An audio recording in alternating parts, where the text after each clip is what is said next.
Hi guys, welcome to Rootstem. And yes, this is an empty battlefield because we are playing the Planetstrike game, a Planetstrike game from the Containment Narrative Mission pack.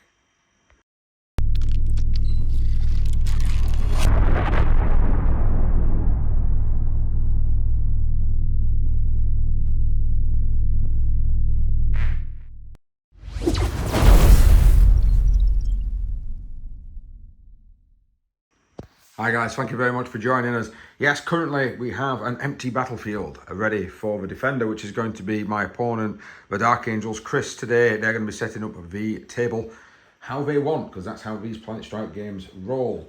Now, on the actual game itself, we're playing a game, a strike force game, Seize and Destroy. The idea is to grab objectives as much as you possibly can. There's pretty much going to be an objective in each table quarter. And of course there's going to be some defences. Now we are playing with 50 power level, which would normally be an incursion game, but I don't like playing, personally don't like playing that sort of power level on a smaller table. It doesn't work in my personal opinion, especially with the amount of forces that you can sometimes have with like Orcs or Imperial Guard. The small table, which is literally half of this, does not work, period. So I've gone for the minimum board size. I do think this minimum board size works when you're playing up to about 1,000 points, which is roughly what a 50 power level is. It's probably less. It's probably more like 800. No, it might be. Might get up to about 1,000. Might be between 900 and 1,000 points. This table setup, the minimum strike force size for me is perfect. If you're going for 2,000, you need a 6x4. For me. Don't get me wrong, these are minimum board sizes, so it doesn't actually matter. If you want to play on a larger tabletop, you can do. There is a similar mission on the incursion anyway, but we've done it for the strike force because of the table size. So the forces are going to be, once of course we've got all the deployment of the terrain down, I'll run for everything what's going to be happening. Chris is going to be able to have 20 power level additional units taken from fortifications. They don't count towards his own force. Well, they are part of his force, but we don't count towards it. And we've got some fortifications for him to use in this game. It'll be quite interesting to see what this new type of Planetstrike. I've not played Planetstrike in 9th. I did play a little bit of Planetstrike in 8th. It wasn't the greatest, but in the 4th and 5th editions, Planetstrikes were some of my favourite games to play. Unfortunately, you don't get the flurry of put this bit of terrain down, change this bit of terrain anymore like you used to. That used to be great, but we are going to be able to hopefully get a real good game out of this. So yeah, it's the Containment Mission. It will be Containment Mission Strike Force number 3. If you want to have a good look at it, you can do. And we are now going to get set up and sort out some of the internals. Once we've set up, we'll deploy the forces. We'll show you what forces we've got. Majority of the forces are going to be available at rootstem.co.uk. I'm also going to put some links down below, which will have the PDFs that will take you to the forces. This is simply because sometimes running through all the forces can be quite a lengthy process. And when we're trying to get these battle reports out quick, or trying to get you guys to watch them quick, because we don't want to have a 2.5 hour epic. Don't get me wrong, sometimes those are good if you've got the time, but with it being a 50 power level, I don't think you're going to want that much sort of like time to watch. So, I've been rambling on. Let's get to some terrain building.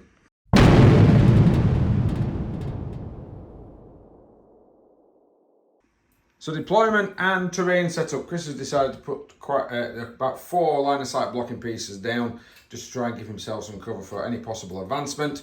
He's got a couple of the bastions in the middle, and we've got some barricades and various different little bits across the tabletop. As you can see, objective 4, 3, 1 and 2 is down here.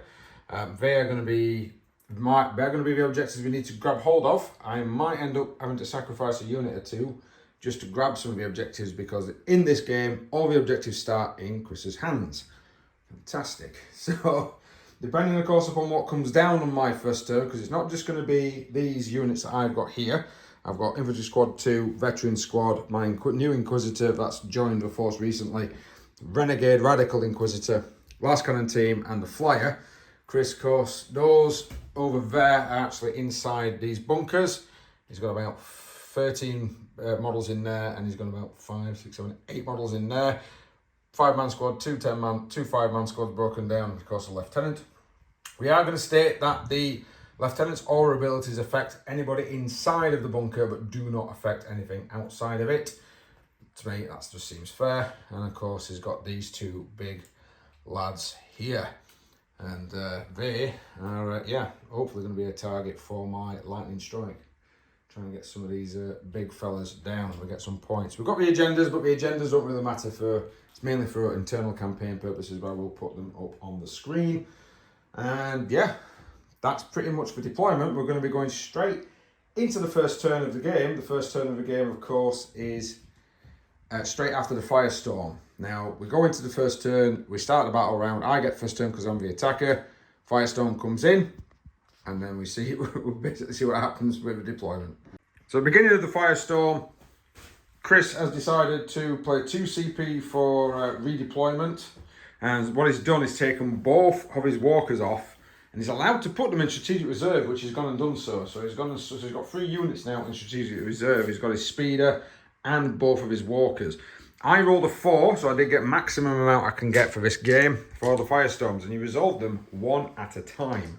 So the first firestorm coming down is number 3, which is going to be this one here. So that's going to cause D3 plus 3 wounds to that building. Now I've got some D3 dice, and we use this as a dice that's 1 to 3 on its side. It is not a D6, and that will be 5, I think. The second one was striking down on objective location 2. Now, I don't think that building is going to be within 3 inches, so it's probably just going to be D3 mortal wounds against that building. So a quick roll off camera, it was not within 3, but within 6. It's now suffered 8 wounds so far.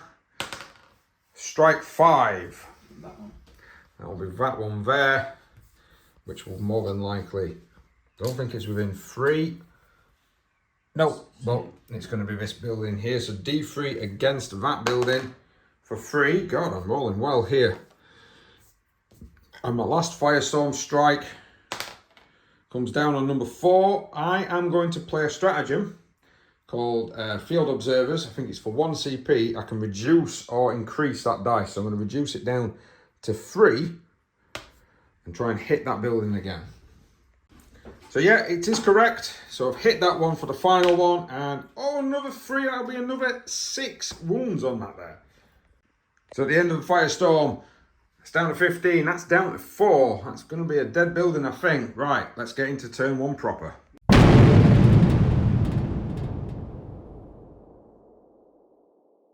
So during the drop, we've spent the CP on heavy duty drop. We've got the Luminous coming down on a giant drop pod in there. Last cannon team's moved up. We've got the captain that suddenly appeared from the reserve roles. Librarian with the team down here. This team with the lieutenant turned up with a drop. Now, Chris did play Auspex scan. Yep. We did state, because he can actually fire out of that he can do that. That's what we're playing. We're not quite sure what the FAQ rules are on it, because I'm not even going to look it up. To me, somebody having an Auspex scan and being able to fire out of said vehicle, you're going to be able to do it. Managed to rinse a good 6 of those guys off, so only the important ones are left. Backed up by the lieutenant, and the plasma gun team is down here. I've still got an infantry squad and the sentinel team in reserve. I should be able to pop this building. Now let's go. We're just going to quickly do a psychic phase, and we're going to go come into some shooting. Right, so in my turn, last cannons, orders, reroll 1s to hit, and I managed to get reroll 1s to wound. I've now reduced this down. I did have to spend a couple of good couple of CPs to 7. Secondary orders, reroll 1s to hit, and I got again reroll 1s to wound, which will be on this squad. That will pass on to that squad as well because of the orders special rule that I brought in. These are going to cast Experienced Eye. I'm now down to 2 CP. So I'm churning through them, but needing 3s to hit with overcharged plasma guns. Reroll the 1s. So I've hit with all of them. I need 4s to wound with rerolls of 1s. Oh dear. Oh, that's really bad. This is the second game where my dice rolls have been absolutely incredible. That is 2, 4, 6, 8, 10, 12 damage. Can I save him? No, because it's -4. Wow. Right, does the building blow up, sir?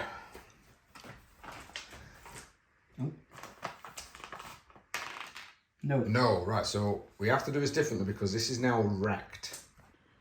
Right, so the rules on buildings are that if it's destroyed, you roll for the guys inside, and if it blows up, then it's the same as normal. You just put the models, it's kind of like, you know, take it off.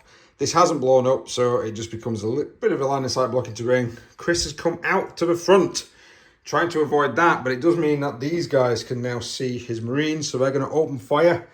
We've got a heavy bolter. Which squad? That's those guys there. Yeah. Of course, the 4-man team that's left, because he did lose one on the way out. This is the grenade launcher team, so this is the damage-free heavy bolter. I do need 5s. They're re-rolling ones to hit and re-rolling ones to wound. So 1s to hit. So 1 hit, needing a 3. 1 wound, sir. -1, but negates it for your armor of contempt. And it bounces off. We've got a, I'm going to do a frag grenade, which I will add to the amount of las guns. So that's 4 shots from the grenade, and then I'll just get my dice for the las guns. So the combined fire of those guys, these guys here, the lieutenant and the captain managed to take out another couple of Marines. So he's down to 2 left out of that squad. We're now going to shift it over to the flyer. The flyer is going to attempt to annihilate this here. So we've got a twin las. Let's start with that bad boy. So twin las cannons. I don't know what my ballistic skill is.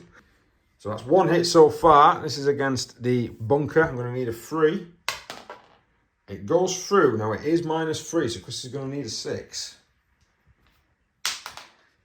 He got it! Yes. Heavy 2 from the bunker busting or dreadnought busting missiles. 2 shots. Both of them 2 have hit. I'm needing 4s to wound. Only 1. Now I believe this is -2. So we'll see what we get. Let it roll. Chris rolled a 1 anyway. Let me find out what damage it does. We're re-rolling. So this is D6 plus 2 damage. I haven't got any rerolls because I've already used it. No. Should I only do 1? Oh, it's a 4. No.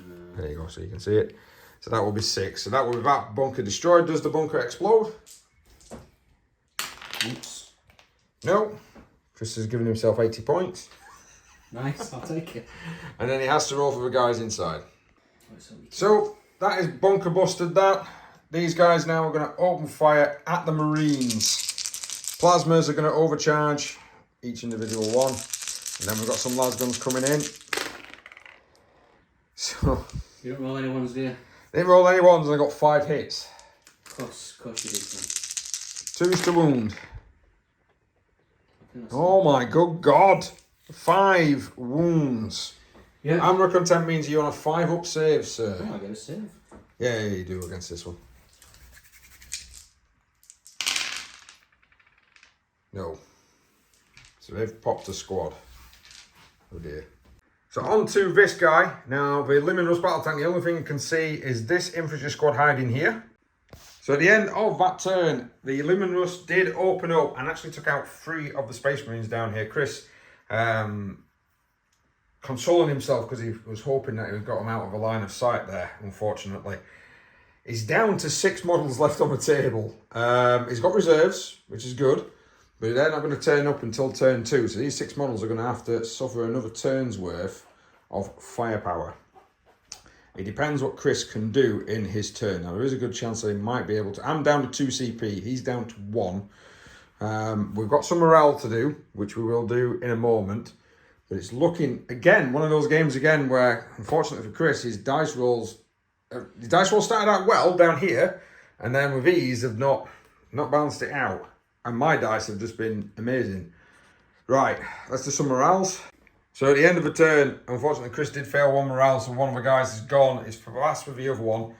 Yeah, it's not looking good. I mean, I lost a guy down here as well, so let's see what Chris can do with his men. Hopefully, Space Marines should be able to give me a fecking kicking. So in the charge phase, Chris, he's lost his lieutenant to an Overwatch attack trying to get in with the veterans. He managed to rinse out that squad there with some shooting, and of course that one's down to 1 man. He did knock off her down to 2 wounds as well. These guys have charged in to try and take on the veterans. This lone man has gone in against my platoon command, which of course is a beastman. I like the idea of having a Chaos Beastman as a whipping boy.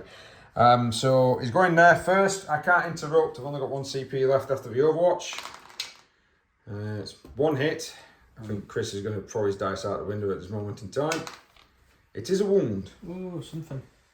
5 up save. I got a 2, so he is wounded. I believe we've got 3 wounds apiece. So fighting this combat just quickly off camera, I've caused a wound on him. He took 2 of those guys out, and fight back there didn't do anything. So, morale. Now this guy lost 5 of the squad. The leadership is 6. I rolled a 1. He's still there. Chris is back ready to kill me. These guys, 5, 6, 7. A sergeant's still alive, so they're still in the fight as well. Oh, it don't feel good. It does not feel good at this moment in time. This base has been hit. It's been hit hard. Definitely. Right, let's see what happens in turn 2.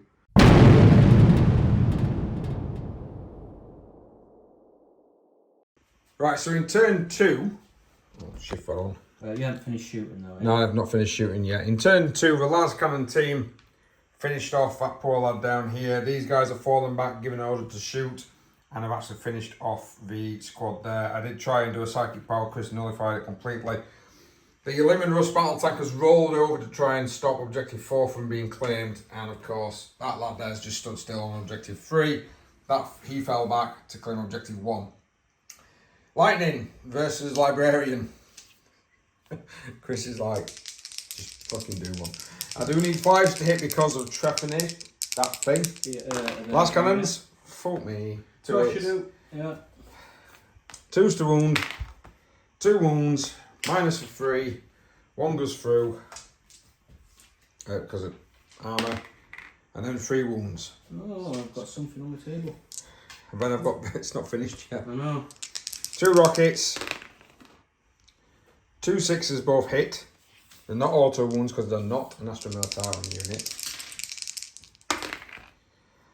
2 wounds. Now it's -2 normal, so that'd be -1. So it'll be on 4s. No. And he goes pop. Yeah. So Chris has spent 2 CP and managed to get these guys, all of them pretty much coming on. It does to auto. He passed the test with that. Spent 2 CP to do that, and now he's spent an additional CP to make sure that any other units are plus +1 to hit. He's coming as a concentrated flank down here, using the blocking line of sight terrain, so I can't really get any lines of sight to him with other units. It'll take him a couple of turns to grind through, but it's a good tactic, to be honest, looking at it. If it works. If it works. Now this thing with its las Tannon and everything else is now going to open fire into that Elimin Rust battle tank, and then it's Icarus is going to go into that. So against the Elimin Rust battle tank, sir. Needing 3s. Needing 3s. He's rolling them. The Storm and Last Talon. Yep. So Last Talon in black. Yep. Oh, come on. Unbelievable. So Last Talon's hit 1. Strength of 9. Needs a 3. It's gone through. What's the minus on the Last Talon? 3. -3. Armor content kicks in. So it'd be a -2. So I'm on a 4 to save. I got 6. So I mean, it's just so OP, the guard. So OP. And then the Icarus against this thing. 2d3. Well, of course, 2 shots. Why wouldn't it be? So need 3s. Yeah. You can't stack your +1s, can you? Ah, right. Now this is how it works. So what have you got? Are you getting a plus to hit? From the gun, yeah. Right, so this is how a lot of stuff which is brought up, people don't realise actually happens. He's getting a +1 to hit because of the stratagem. He's then getting another +1 to hit because of the thing. So he's on +2. I'm an aircraft, so I'm actually minusing 1. So he's actually on +1 to hit. 2 shots then. 2 shots. So 2s. Yeah, both hit. Strength of 7. Strength 7. Yeah. I tell you what, let's go back. We'll go back in a minute to the Last Talon, but those 2 have hit. Yeah. Because your ballistic skills 2 up with that, sir, not 3. Yeah. So, fail. but both of them failed, but we'll check the, yeah. So you're looking back at the footage, the Rocket and the other Last Talon, both of them have hit. Come on then, sir. Rocket in white, needing 3s. Typical. What's the minus of the Rocket? 3. So it'd be a -1, so I'm on 3 up. Got another 6. Chuffed me. Yep. Can't do anything about it. And then no wounds on that either. Right, next unit then, sir. Right, so unfortunately, guys, Chris turned up with a slot. He managed to cause himself a mortal wound with some overcharging, and he's removed 3 wounds from that, and he removed a single wound from the flyer. So his grand strategy of coming in and hitting stuff hard, which should have worked, didn't work. I do blame his dice, and I blame my dice, because I'll be honest with you, he hit that quite hard with the Iron Hail cannon, and I saved every single hit.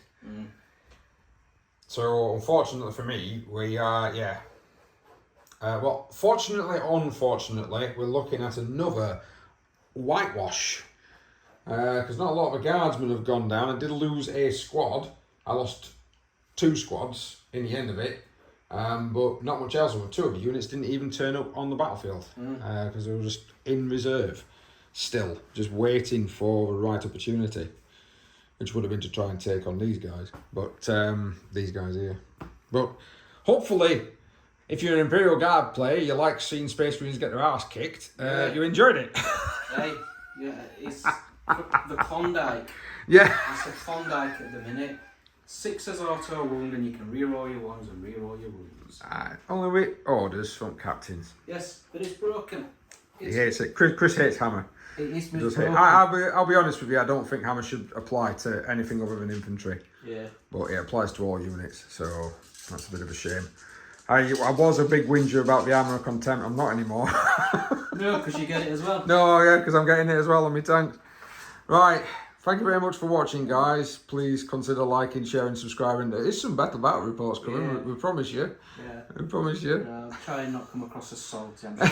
I'll let it over salty out. I'll edit the salt out. I'll lighten up Chris's voice with a young, like a Japanese schoolgirl type, sort of like kawaii, you know, every time you hear somebody dies. Yeah. Well, what we're talking about.